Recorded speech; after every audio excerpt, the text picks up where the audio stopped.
What's up YouTube? I'm back in the still standing garage, and today I'm changing the alternator on the 1983 Regal here. It's a 3.8 V6 231, going with the Powermaster alternator. This one here is a nice chrome one. It's 150 amps, which is a nice upgrade from the stock one. The stock one there is 78 amps.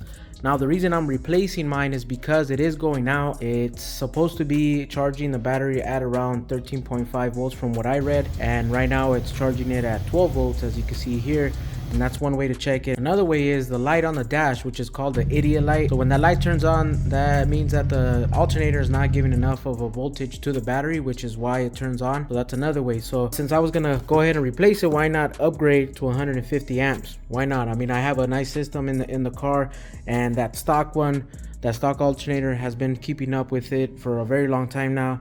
So now I feel like the car, the Regal here, deserves a better upgrade or a better alternator. And for those of you waiting for that Monte video, I am working on it. I'm already cutting right here, so there's a lot of color sanding going on, but this is a very time consuming process. But that video is in the works. I'm working on it, but right now this little project here for the Regal, it takes a day, less than a day to complete. Now the cutting here and buffing takes a long time, so stay tuned for that one. Another thing I'm gonna do is I'm gonna try to install some of these pieces that are wrapped. They're all chrome. While I'm in there taking things apart, I'm gonna try to see if I could put these on. This is like one of the brackets that holds the alternator in place, you know, keep it from vibrating. So this kit right here, I ended up buying it from Bobby's World. I don't know if you've seen that cut list on YouTube. Look it up, Bobby's World. He ended up hitting me up and saying if I wanted to get these off of him, that he didn't need them. So I was like, why not, right? So I ended up buying those from him, so I got a good deal on that. So check out his car. He has a clean ass cut list over there, so check that out. So this right here is the covers for the exhaust manifolds. There's that one. There's a passenger side one. I don't want to unwrap them, but just want to show you what I actually got. So this one here is actually the bracket for the AC and the alternator, which mine doesn't have, and I want to eventually put AC back in this car. This one here is the starter cover. Yeah, that's what this one is the starter cover. This is the pulley where the fan goes. Real nice and chrome. I'll probably put this one on today, and then obviously the one I just talked about, I'll put this one on today.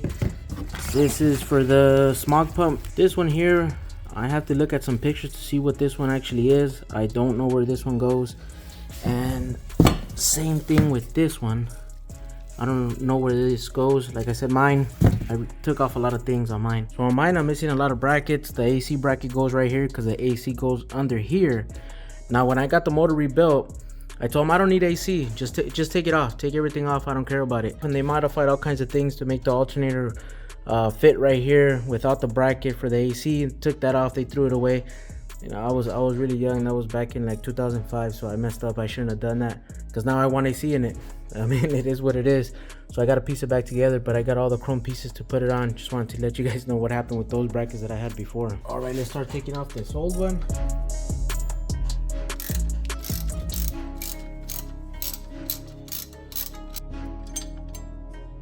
I do want to replace this belt because it's very old. I don't even remember when was the last time I actually replaced it. Why not replace it now? And like I said, that gives me time to replace the pulley there, that dirty ass one, to the nice chrome one. Let's go. Let's remove the cable over here, so we'll start actually loosening up the front of it. Well, everything's moving here. Well, after messing with it for a while, this is pretty solid in there. I can't take it off. So what I'm thinking is, after looking at the switch, because my switch is under there, see this wire here, it's all taped up. I don't know if I did that or the old mechanic did that. This is the switch that goes to the alternator, from the car to the alternator. So I'm just gonna cut it off, and then I do want to replace that switch anyways, because it does look pretty busted. So I'm gonna cut this wire, and I'm gonna cut this wire. Let's do it. Snip. And snip. All right, let's take off this last bolt.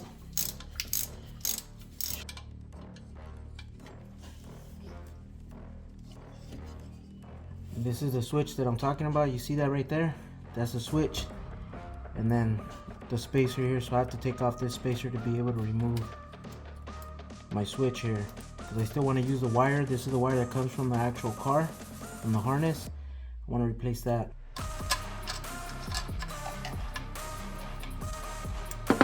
And that's the 2-wire. This is what makes it a 3-wire. The wire that goes to the battery, and then the 2 wires.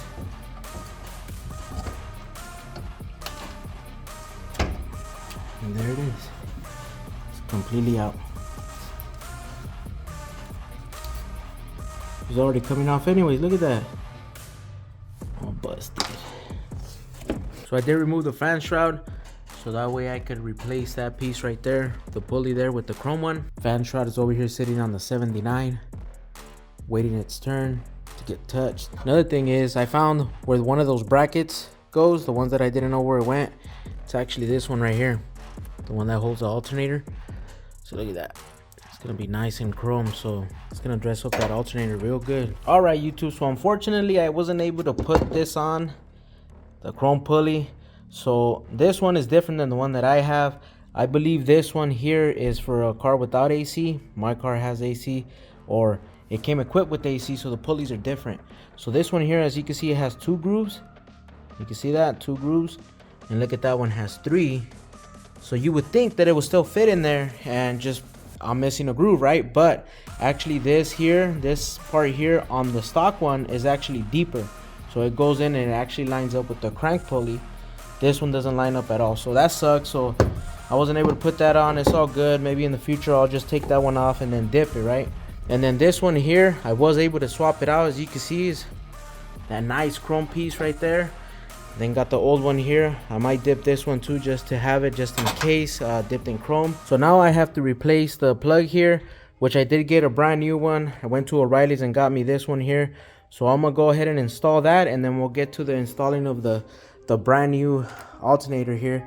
I did use the same spacer that the old one had, which it does look a little funky. I wish this one was chrome, but it is at the bottom, so I'm okay with this. So let's keep it moving. All right, YouTube, so before I install the alternator, I did want to mock up the AC bracket, which is this one over here. This is what I had in that chrome box, or the box with the chrome pieces. So this is the AC compressor bracket with the alternator.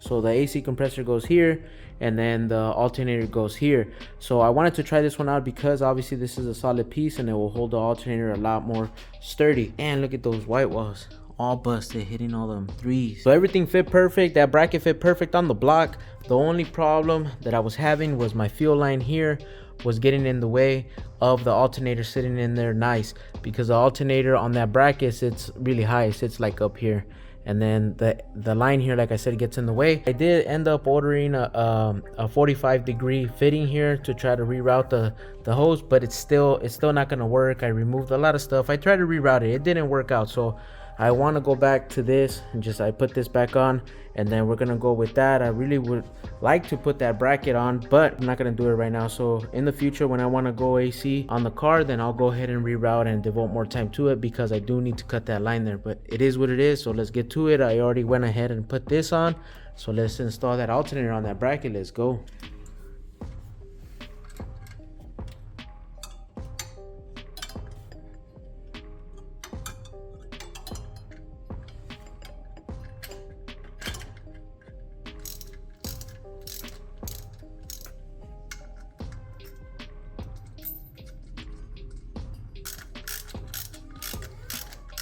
All right, so the alternator is not completely tightened down because I still need to go buy that new belt for this. I already put in the plug here. It's ready to go. Now it's time for the big 4 upgrade. This is the paperwork that came with the alternator here. So now I got the 150 amp, which is this one here, and it tells me, recommends that I have a charge wire that's a 6 gauge up to 6 feet. Obviously, I'm not gonna need 6 feet from here to the battery, so I'm gonna go with 4 gauge. I know a lot of people, when they do a big 3 or a big 4 upgrade, they go to even 0 gauge, which is pretty cool. But for me, it's not, I don't need that. I don't have a big system here, and I think it's enough for what I'm trying to get out of the car here, or out of this alternator at least. And then in order to do a big 4 upgrade on my car, I have to upgrade my 3 grounds and my positive, making it a big 4 upgrade. So my first ground here is gonna be right here to the block, which is the stock location from the block to the battery. But since mine, I upgraded it a long time ago. You see this gauge of wire, this is about a 4 gauge. so it's already upgraded to the block. The second ground is going to be the ground coming from the alternator to the block. So now the alternator usually is not grounded like the stock alternator was not grounded that way. It was grounded pretty much from the brackets connecting to the block, stuff like that. But now I did put a 4 gauge cable already on there. You can see it right there in the back of the alternator, the copper piece right there, and that goes down to the block, that other copper piece down there. So that's my second one. My third one is gonna be the block to the body. As you can see, that one right there, I am gonna replace that one. You see that one, how thin it is. I need to replace that. That's a stock ground, so I'm gonna replace that one. That makes it 3 grounds. So now I gotta update the positive on the alternator, from the alternator to the battery, making it 4. I already made my cables here. This is the one for the block to the body there, and then this is going to be the one from the alternator to the battery. So I have those ready to go, and I'll show you how I did one so you can get an idea. So I did buy these 2 rolls here. They're 25 feet each. They are OFC wires, meaning that they are oxygen free copper, so it's 100% copper, and those are the ones that you will want. Those are the ones that I chose for mine. And I did buy this tool right here as well. This one's gonna help me crimp everything. And then here are the copper pieces and the sleeves. So let me show you how I did one.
Alright YouTube, so I already installed the ground from the body to the back of the block. It's ready to go. Now it's time to put the positive on the alternator to the battery. Let's go.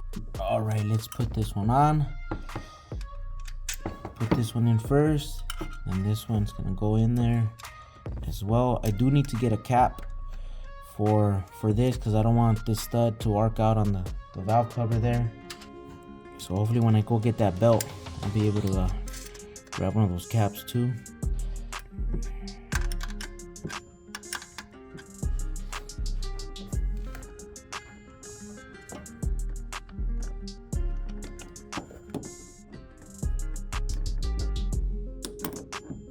There it is, it's all hooked up, ready to go. There's enough line there for flexibility when the motor's vibrating and moving around. It's ready to go. I do want to upgrade these cables here, the ground and the positive here. You see they've already had a good run, so it's time to upgrade those. I do want to get another battery as well. This is a used battery, you know, to get the car running, but we've come a long way with the Regal here. Alright YouTube, and there it is. I already installed the belt here. I wasn't able to find a cap for the stud over here. I reused my old one, but this one's cracked. I mean, it's on there pretty good, but you see how it kind of still wiggles, but it won't come off. But I'm gonna have to go on Amazon or see if I can go somewhere else to buy that. So I want to show you something. So in the instructions for installing the alternator, it says that after you put on the belt needs to be really tight, and in order to determine if the belt is tight enough, you're supposed to put a socket here, turn it clockwise, and it's supposed to turn the crank with you turning it that way. And if it doesn't, that means that this is too loose, the belt's too loose. So I want you to check that out. I'll see if you can see the crank down there. When I turn it, see how everything turns and it's not slipping. So in the instructions it says that if it's not that tight, then you need to tighten it up and adjust everything. See how far that went? It's real tight already. It's as far as it goes, which is why I didn't like this bracket. I wanted to put that AC bracket, but it is what it is. So for right now, we're good. Everything's hooked up, everything's good. So I still need to cut this wire off. I'll do that later. But for right now, I need to put the fan shroud back on, and then we need to turn it on and see how everything's working. Let's go.